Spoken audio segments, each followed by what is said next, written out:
I'll be right with you. Hold on one second.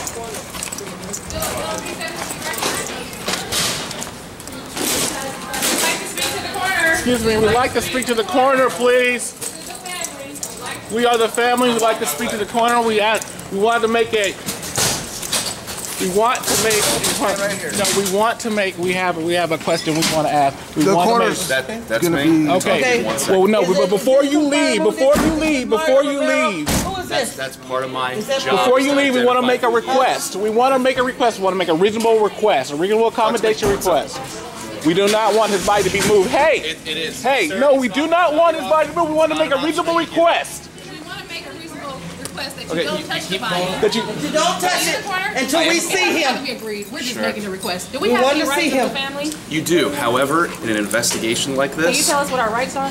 What your rights are?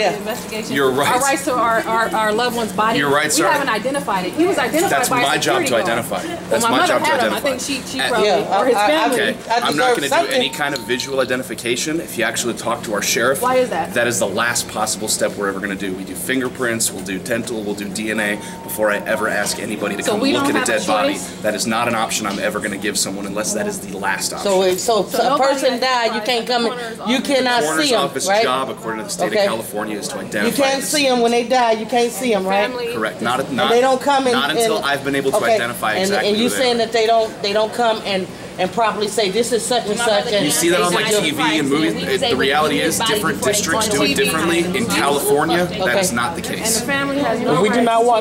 No one is saying the family does not have any rights. What I'm. It's just a yes or no. I'm not trying to be difficult. I can get my rights. I'm not telling you that you guys don't have any rights. What rights do we have? Okay, you have the right to move forward with a funeral after the body's been identified. But we can't. We can't identify the body today. No. We can't look at him. We can't. Did not request for him not to be moved. That's my job, and no. It's been suggested to me, that it's Mario Romero, by whom? By the police department. Suggested. By the police. Okay. Correct. Because I have not been able to positively identify who he is. That's exactly what I've been told. Okay. Right. But we don't have any rights. So we don't know if that's him or not, right? You're using it rights in the sense that